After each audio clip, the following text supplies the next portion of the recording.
안녕하세요. 순금초대 유재거입니다.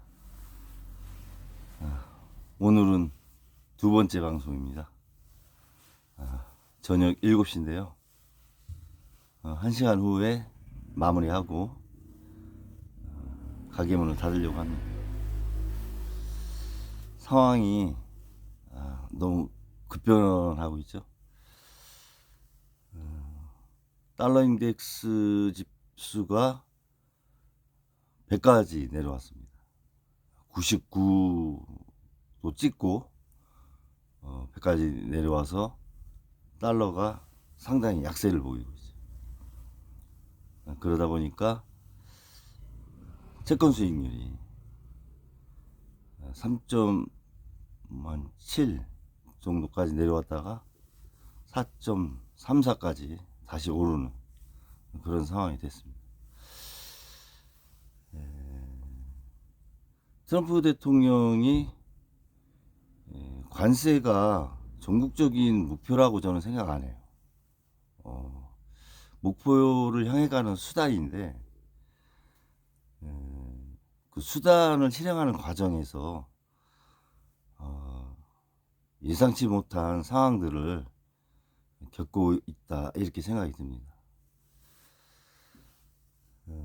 일각에서는 미국이 모라토리엄, 일시적인 채무 지연, 모라토리엄이 아니라 디폴트, 채무 불이행을 할 수도 있다, 이런 전망까지 나오고 있습니다.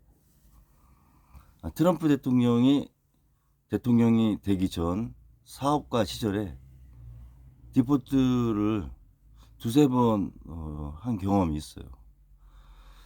트럼프 대통령이 워낙 예측하기 어려운 결정을 하기 때문에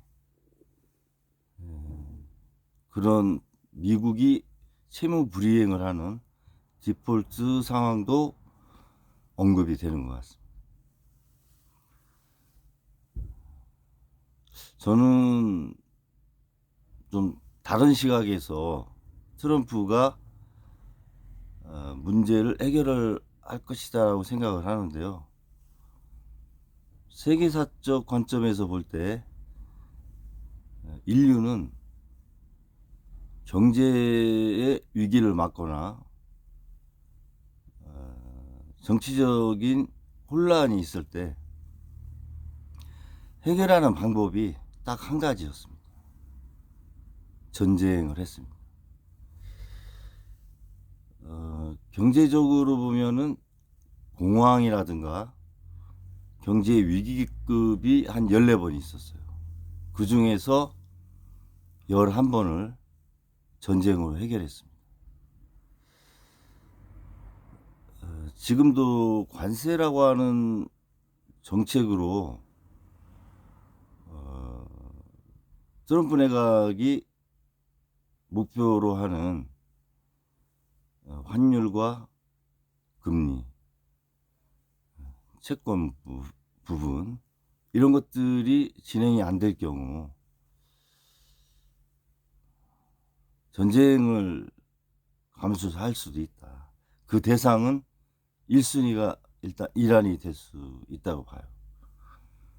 핵 관련된 명분도 있고, 지금 원유 가격이 상당히 내려오고 있죠. 원유 가격이 내려온다는 건 경기가 안 좋다는 거거든요. 원유 수요가 적어서 원유 가격이 내려오는 거기 때문에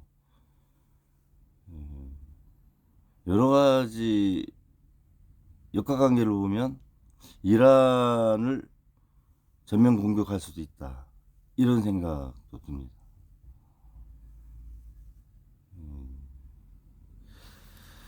러시아의 그 대통령을 했던 메르세데스 대통령이 있어요. 그분이 어젠가 세계 3차 세계대전이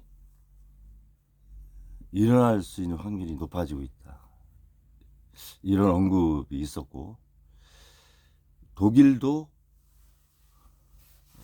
전쟁이 일어날 수 있는 상황을 대비한 72시간의 구호 물품을 준비할 필요가 있다. 이런 보도도 있었습니다. 유럽은 뭐 러우 전쟁으로 상당히 그 위기에 처한 상황은 되지만 미국의 디폴트 얘기가 나오고 3차 세계대전에 대한 언급이 나온다는 것이 전조증상이 아니냐, 저는 그렇게 봐집니다. 미국은 희생양을 찾죠. 저는 환율 부분에 대해서 관세를 무력화시키는 환율 조작국으로 우리 한국을 타겟으로 할 것이다, 이제 이렇게 예상을 좀 하고 있는 상황이고요. 상황이 더 안 좋아지면 전쟁을 생각할 수 있고, 그 대상은 이란이 1순위고 대만의 상황을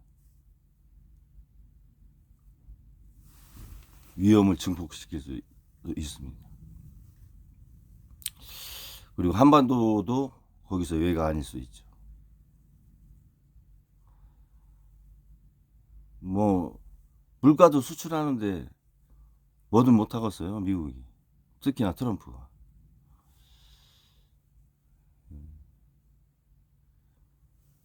우리 한국 입장에서는 세계적인 역학관계, 정치적인 역학관계, 경제적인 변동성, 다각도로 고려를 많이 해야 되는 상황입니다. 외무부, 기재부, 산자부, 관련 부처들은 국회와 긴밀한 협조를 하셔야 돼요. 지금 구심점이 없이 한덕수 권한대행이 외주를 타고 있지 않습니까? 중심이 없고 불안해 보이죠, 국민 입장에서. 그리고 AI 시대에 한덕수 권한대행이 갖고 있는 그런 마인드는 한국을 안정화시키기도 어렵고 미래를 열어가는데도 적합하지 않습니다.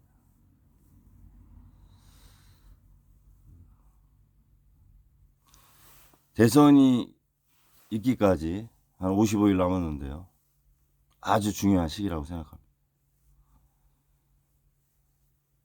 행정부만 바라보지 말고 국회가 중요한 역할을 해야 됩니다. 각 상임위에서 많은 토의도 하셔야 됩니다. 세계에 나가 있는 인적 네트워크가 있을 거 아닙니까? 한국이 로비 산업이 좀 발달이 안 됐죠. 휴민트를 활용해서 정보를 빨리 알고 대처하는 그런 조치가 필요하지 않나, 그런 생각이 듭니다. 지금 트럼프가 자기 정책을 거두거나 멈출 수는 없어요. 그것은 대통령을 포기하는 것과 똑같은 겁니다. 시진핑도 트럼프의 백기를 들 수는 없어요. 그것은 자신의 정치적인 생명을 포기하는 겁니다. 결국은 치다를 때까지 치다르겠죠. 극적 합의도 있을 수 있습니다. 지금 채권 시장이 뭐 투매 이런 얘기도 나오는데, 물론 사모펀드나 헤지펀드가 선물에 대한 보증금 때문에 마진콜 증거금 부족으로 자산을 팔아서 메꿔야 되기 때문에 미국채를 팔 수도 있어요. 또 한면으로는 관세 보복으로 중국이 상당한 미 국채를 갖고 있습니다. 국채를 매각을 할 수도 있어요. 미 국채를 파는 주체가 누군지는 아직은 뭐 보도는 없습니다만, 트럼프 내각의 불안정한 정책 진행, 중국의 보복 관세에 대한 대응, 선물에 대한 마진콜 문제로 인한 펀드들의 매각, 여러 가지가 맞물려서 미국 채권이 떨어지고 수익률이 올라가는 상황이라고 이렇게 봐야 됩니다. 주식시장은 채권시장이 안정이 안 된 상태에서의 주식시장의 가파른 상승은 현재의 경제 상황으로 좀 어렵습니다. 오를 때 팔고 주식수를 늘려나가는 투자 전략을 제가 말씀을 드렸죠. 하락장에서는 손실을 덜 보는 것도 수익인 겁니다. 그렇게 생각하세요. 손실을 최소화하는 것도 투자다, 이렇게 생각을 하셔야 되는 그런 어려운 장입니다.